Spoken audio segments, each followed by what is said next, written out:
The content in this video is based on factual, real-life events and public records.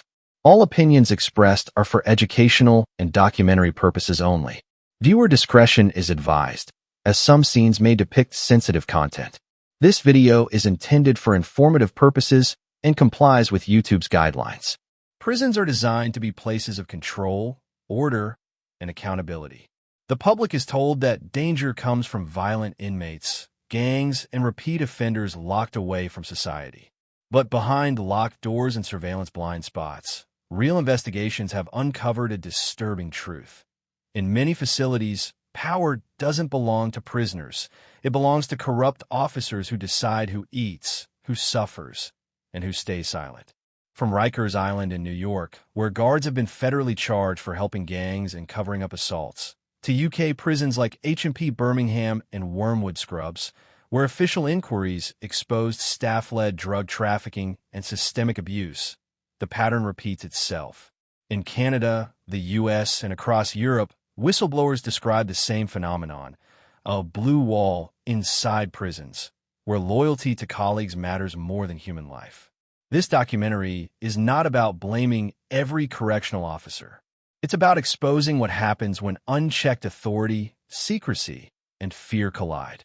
Because when no one is watching, prisons can become places where the law quietly disappears, and the people meant to enforce it become the most dangerous force inside.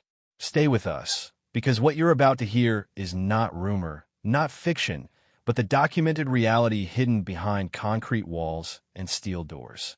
If you enjoy real, gripping prison documentaries and true stories, don't forget to like this video, leave a comment, and share it with your friends and family. Hit that subscribe button and turn on notifications so you never miss more shocking and exclusive content. Power behind the badge, when guards control the prison. Prisons are often portrayed as rigid systems where rules govern everything and everyone. Metal doors close at precise times.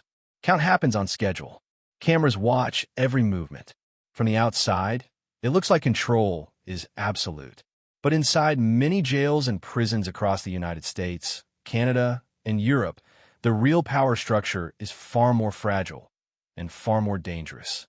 Because while inmates are locked in cells, guards move freely. They decide when doors open, when they stay shut, who gets searched, who gets ignored, and who gets punished. In theory, that power is tightly regulated. In reality, multiple investigations have shown that when oversight weakens, that authority can quietly turn into domination. At Rikers Island, New York City's largest jail complex, prosecutors and federal investigators uncovered years of guard misconduct that went far beyond negligence. Officers were accused of assisting gangs, delivering contraband, staging fights, and then falsifying reports afterward. In several cases, video footage directly contradicted official logs, showing beatings that guards claimed never happened. What made Rikers especially disturbing wasn't just the violence, but the pattern. Guards protecting guards, silence enforced from the top down. Former detainees described an unwritten rule. If an officer wanted you hurt, it would happen. Sometimes subtly, sometimes brutally. This kind of power doesn't announce itself. It grows slowly. In places where staff shortages are severe, training is rushed, and morale is low. Many officers enter corrections believing they'll maintain order. But inside overcrowded facilities, where tension is constant and accountability is thin, lines blur fast. The badge becomes more than a symbol of authority. It becomes leverage. Across U.S. county jails, federal prisons, and European facilities, similar stories surface.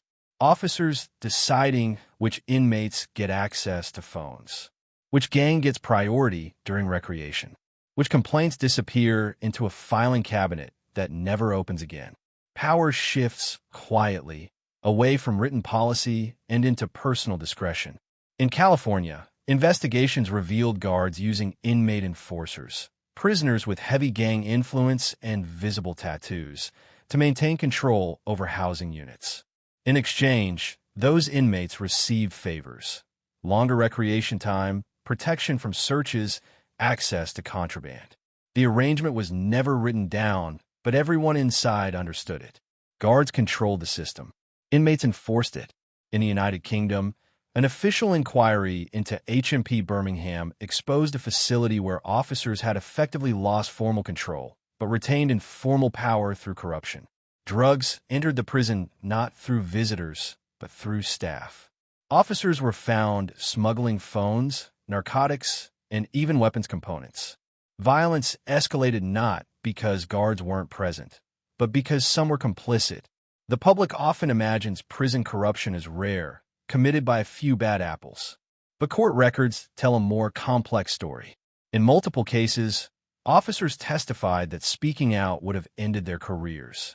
Transfers to dangerous units. False complaints. Sudden disciplinary actions. The message was clear: loyalty came before legality. Inside these environments, inmates quickly learn the hierarchy. Not all guards are equal. Some follow the rules. Others bend them. And a few exploit them completely. Former inmates interviewed in lawsuits and federal probes often describe the same moment of realization, when they understood that the rules posted on the wall meant nothing compared to the guard standing in front of them. A request for medical help ignored. A grievance form torn up. A cell search that turns violent without explanation. And when that violence happens, the paperwork follows a familiar script. Use of force justified. Inmate became aggressive. No further action required. But leaked footage and whistleblower testimony have repeatedly shown another reality. Officers provoking incidents, then responding with overwhelming force. In some cases, inmates were already restrained when they were beaten. In others, guards stood by while assaults unfolded, stepping in only after serious injuries occurred. The imbalance of power is what makes these cases so hard to uncover. Prisoners have limited access to lawyers. Their credibility is routinely questioned. Surveillance cameras conveniently malfunction or fail to capture critical angles. And internal investigations are often conducted by the same institutions accused of wrongdoing. In Canada, multiple reports from correctional oversight bodies highlighted how internal complaint systems failed inmates. Allegations of excessive force and staff brutality were routinely dismissed, even when medical records showed severe injuries. It wasn't until outside investigators stepped in that patterns became visible, patterns that insiders already knew by heart. What makes guard corruption especially dangerous is that it doesn't require chaos. It thrives in order. A calm unit. Quiet cells. No visible unrest. On paper, everything looks controlled.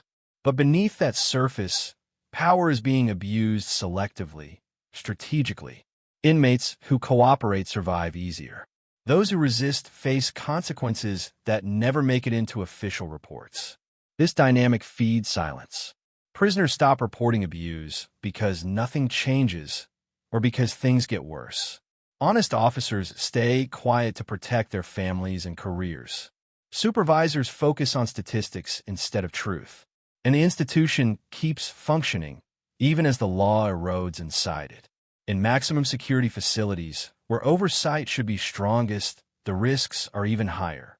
Restricted access means fewer witnesses. High-risk inmates mean more justification for force. And national security narratives often shield misconduct from scrutiny. In Europe, human rights organizations have repeatedly warned that isolation units and special housing blocks are prime environments for abuse precisely because they are hidden. The badge in these spaces becomes absolute. But power like this is never stable. It creates resentment, fear, pressure, and eventually it breaks, sometimes through leaked video, sometimes through death, sometimes through a single whistleblower who refuses to stay silent. Chapter by chapter, case by case, the truth has started to surface. Not because systems worked, but because they failed too loudly to ignore. And as we move deeper into this documentary, one question becomes unavoidable. If guards control everything inside prison walls, who controls the guards? Smuggling, favors, and silence, inside staff corruption rings. In theory, prisons are controlled environments where every movement, every interaction is accounted for. In reality, the line between order and corruption often blurs, and in some facilities, it disappears entirely. When guards start trading authority for personal gain, the prison becomes a marketplace, and the most valuable currency isn't money. It's influence, access, and silence. Take Rikers Island once more as a stark example. Federal investigations and leaked documents revealed officers openly supplying contraband, cell phones, narcotics, and even weapons components to inmates. But the transactions were rarely random. Officers identified powerful gang members and struck deals. Drugs and phones in exchange for favors, information, or loyalty. Inmates who cooperated were rewarded with better cells, extended recreation time, or immunity from random searches. Those who refused found themselves in escalating danger. This system of mutual benefit was largely invisible to outsiders. Administrators relied on incident reports and logs, which often masked reality. Everything looks fine on paper, one whistleblower explained, but the cameras don't tell the full story, and nobody inside is going to say a word unless they want trouble. In some units, guards were the ones who decided which inmates could access drugs smuggled in by visitors or delivered through mail, effectively controlling who thrived and who suffered. Across U.S. county jails, investigators found patterns repeating. Officers would facilitate fights between inmates to settle personal grudges or to assert dominance. In one documented case, a guard provided a contraband knife to a gang member, knowing it would be used against a rival. When violence erupted, official reports described it as an altercation between inmates, leaving the officer completely shielded from accountability. Canada tells a similar story. Internal investigations in several provincial jails uncovered officers creating favor lists, where certain inmates received contraband or special privileges. Those lists were handed off like currency among staff. Officers who refused to participate were often reassigned to the most dangerous units or faced subtle threats from colleagues.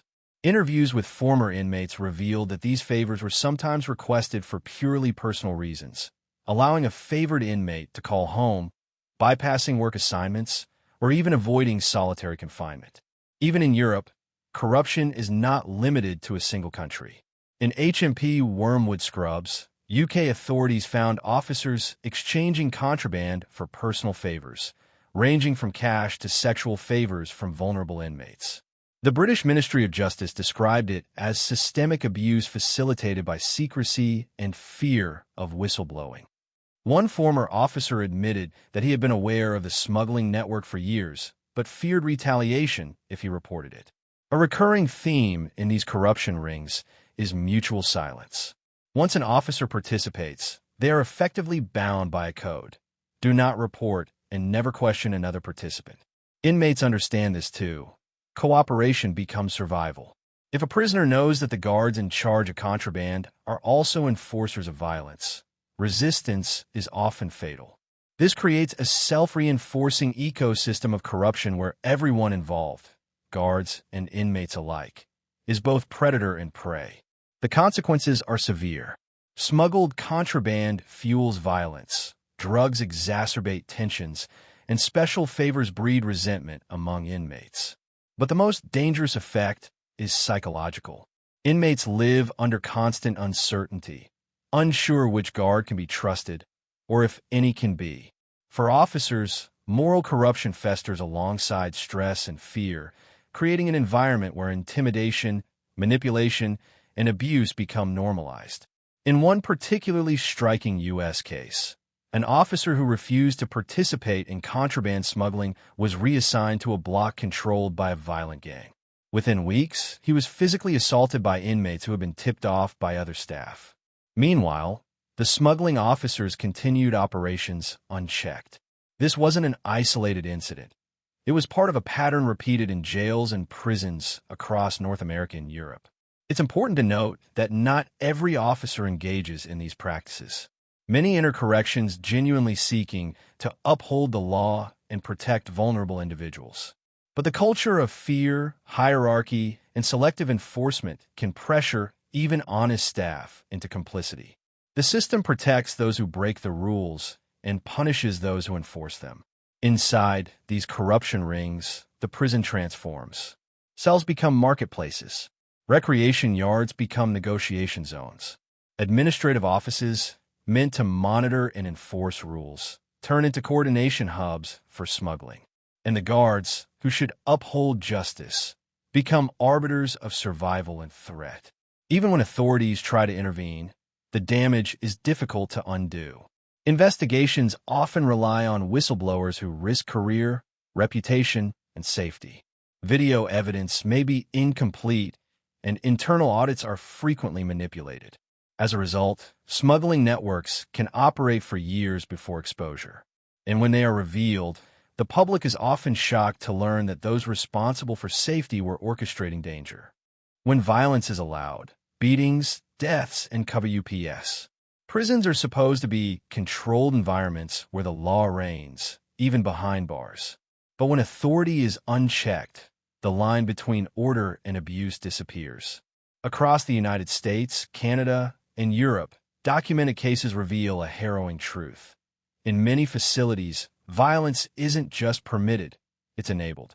And in some cases, it is orchestrated by the very people entrusted to prevent it. One of the most chilling examples comes from Rikers Island, where federal investigations uncovered officers standing by while inmates were beaten or even participating in assaults themselves. Leaked surveillance footage contradicted official reports that claimed incidents were minor altercations or self-inflicted injuries. In several instances, inmates were already restrained when excessive force was applied. These were not isolated mistakes. They were patterns repeated over months or even years. This level of violence extends beyond individual misconduct. In many prisons, the system itself shields abusive behavior. Incident reports are falsified. Complaints vanish. Medical logs are altered. Officers who question these actions risk retaliation or reassignment to dangerous units. Inmates quickly learned that resistance is deadly, while cooperation ensures relative safety. For those in control, violence becomes a tool to maintain dominance and send messages. Canada has faced similar revelations. Internal audits of provincial jails exposed cases where officers physically assaulted inmates, then filed reports claiming the prisoners had been combative. Some officers used excessive restraint techniques that violated national correctional standards. When families filed complaints, investigations often concluded without discipline, citing insufficient evidence, even when injuries were documented in medical records. The message was clear: authority without accountability is power unchecked. In Europe, the picture is equally grim. The UK's HMP Birmingham and HMP Wormwood Scrubs investigations revealed systematic abuse, where officers used solitary confinement and physical intimidation to control high-risk inmates. Leaked internal memos showed that staff were aware of misconduct but often ignored it to protect colleagues. Corruption and violence were intertwined. The same officers facilitating contraband also enforced brutal punishment. In many facilities, violence is premeditated. Officers sometimes leverage inmates with gang affiliations to do their bidding, creating controlled chaos. Inmates with visible tattoos and reputations for aggression are selectively protected, while rivals are left vulnerable. These orchestrated incidents often leave the public believing inmate-on-inmate violence is spontaneous, masking the guards' involvement. The psychological toll on inmates is devastating. Fear becomes constant. Trust is impossible. Former prisoners recount days spent anticipating attacks not from fellow inmates, but from those holding the keys. Injuries, both visible and hidden, accumulate, and long-term trauma is often ignored or untreated. Survivors describe a pervasive sense of helplessness. Reporting abuse is futile, and retaliation is always possible. Whistleblowers within correctional staff often face similar peril. One former officer in the U.S. testified that speaking out against colleagues' excessive force resulted in threats, harassment, and reassignment to the most violent units. The blue wall inside prisons protect abusers while punishing those who demand accountability. In some cases, internal investigations actively conceal evidence, making legal recourse for victims nearly impossible. The consequences of these dynamics are tragically real. Deaths in custody occur, sometimes officially ruled accidental or inmate-on-inmate violence, despite evidence suggesting excessive staff force. In Canada, multiple coroner's reports have raised questions about restraint methods and officers' failure to intervene during violent incidents. Families, lawyers, and advocacy groups often face uphill battles in pursuing justice. The cover-ups themselves are as revealing as the violence. From altered reports to deleted surveillance footage, patterns of concealment demonstrate institutional complicity. Investigators frequently encounter obstructions, key personnel suddenly unavailable, logbooks missing pages, or contradictory testimonies. The structure of accountability is broken, leaving victims, both inmates and conscientious officers, isolated. And yet, even in this darkness, some evidence breaks through. Investigative journalism, court cases, and leaked footage have forced reforms, policy reviews, and, in rare cases, criminal charges against officers. But the stories keep emerging, facility by facility, nation by nation. Each case reinforces a disturbing reality. When authority is unchecked, corruption and violence are inseparable. What makes this environment particularly dangerous is the normalization of brutality. Guards and inmates alike internalize the rules of survival, creating a cycle of fear and complicity. Those who resist may be targeted for violence or retaliation. Those who participate may receive protection or perks. The system is designed to perpetuate itself, hiding behind procedural documentation while real abuse continues. As we look deeper, the human toll becomes undeniable. Physical scars fade, but psychological ones persist for life.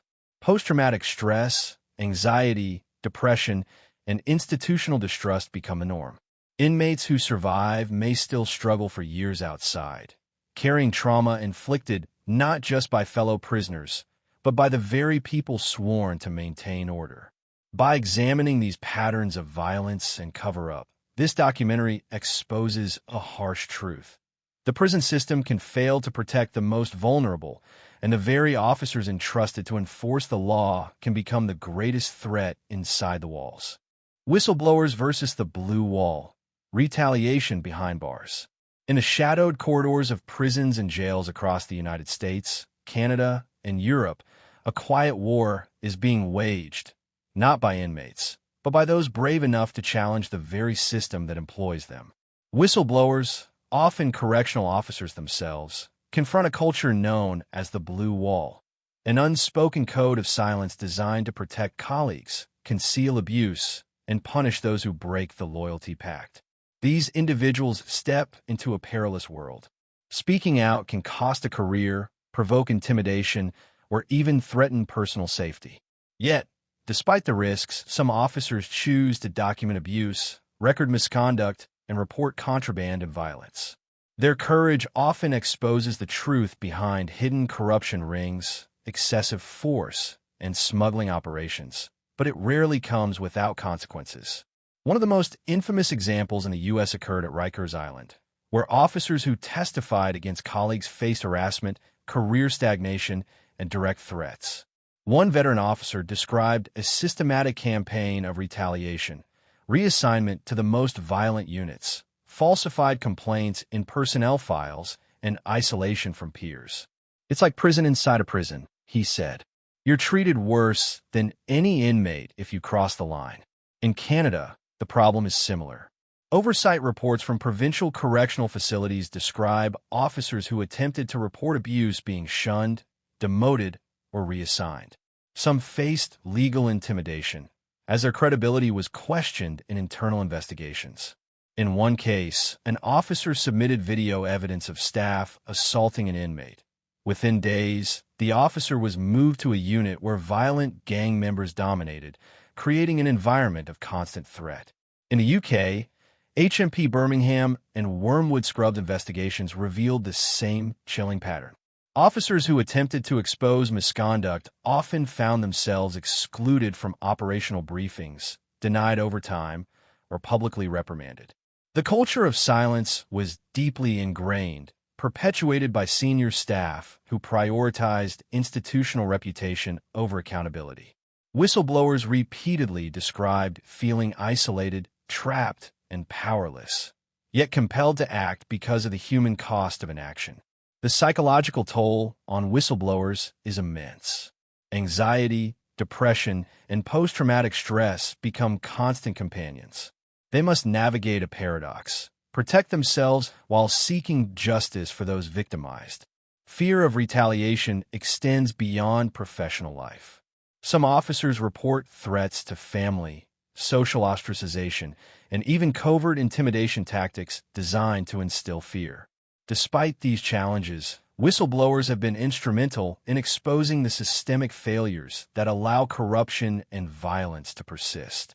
Leaked video footage, internal documents, and recorded testimony have led to criminal prosecutions, administrative reforms, and broader public awareness. For example, in several U.S. federal cases, whistleblowers' evidence directly resulted in indictments against guards involved in smuggling, assaults, and cover-ups. But these victories come at a cost. Many whistleblowers struggle to find employment after leaving the system, facing stigmatization and ongoing threats. The financial and emotional burdens are substantial, yet the moral imperative drives them forward. Without their courage, much of the corruption, favoritism, and violence inside prisons would remain invisible. Inside prisons, inmates observe these dynamics too. They quickly recognize which officers are willing to bend the rules, which enforce them ruthlessly, and which might secretly challenge misconduct. This knowledge shapes behavior, influences alliances, and often determines survival. Whistleblowers, therefore, impact not just institutional accountability, but the daily lives of everyone inside. Internationally, advocacy groups have recognized the critical role of whistleblowers in prison reform. Reports from Amnesty International, the Correctional Service of Canada, and the UK's Independent Monitoring Boards emphasize that protecting those who report abuse is essential to maintaining justice and transparency. Policies exist on paper, but enforcement is inconsistent, leaving individuals vulnerable to retaliation. The tension between speaking out and staying silent underscores the systemic challenge. Prisons are microcosms of broader societal power dynamics, amplified by isolation and extreme authority imbalances. Corruption thrives in secrecy, and abuse persists when those with knowledge are silenced. Whistleblowers disrupt that cycle, but they do so at extraordinary personal risk. These stories are not only cautionary. They're critical for understanding the human cost of unchecked authority. Officers who attempt to expose wrongdoing risk everything, yet they shine a light on the hidden corners where smuggling, favoritism, and brutality operate. Without them, the systems remain opaque, the victims unheard, and the perpetrators shielded. As this documentary continues, the ultimate question becomes clear. When oversight fails and whistleblowers face retaliation, what happens to the system as a whole? Broken systems, how oversight fails and abuse survives. Prisons are designed to uphold justice, to rehabilitate, and to protect society from those who break the law. Yet, as we've seen across the United States, Canada, and Europe, the systems meant to enforce accountability often fail, and sometimes spectacularly. Oversight mechanisms, internal investigations, and external audits are intended to prevent corruption and abuse, but when they are weak, understaffed, or compromised, they create an environment where misconduct can thrive. Consider Rikers Island once again, a place emblematic of systemic failure. Federal probes revealed that repeated warnings about guard misconduct were ignored for years. Reports of smuggling, abuse, and falsified incident logs stacked up in internal files, yet action was delayed or never taken. The institution prioritized its reputation over accountability. Similar patterns emerge in county jails across the U.S., where understaffing, high inmate-to-guard ratios, and outdated policies create gaps that allow corruption and violence to continue unchecked. In Canada, oversight boards frequently note that complaints from inmates are dismissed or mishandled. Investigators are often constrained by limited resources or bureaucratic red tape. Officers accused of wrongdoing can continue working in the same units, sometimes even receiving promotions, while whistleblowers are sidelined. The culture reinforces silence, fear, and complicity, making it difficult to distinguish between isolated incidents and systemic issues. Across Europe, UK prisons like HMP Birmingham and HMP Wormwood Scrubs have faced repeated criticism from independent monitors. Corruption, drug smuggling, and abuse persist not due to a lack of policy, but because enforcement is inconsistent. Internal investigations are often conducted by individuals with personal or professional connections to the accused, creating conflicts of interest. The result is a closed loop. Misconduct occurs, it is hidden, and little is done to prevent recurrence. These failures have real human consequences. Inmates live in constant fear, navigating units where violence can be sanctioned or ignored. Whistleblowers face intimidation and career setbacks. Families struggle to find justice when their loved ones are harmed.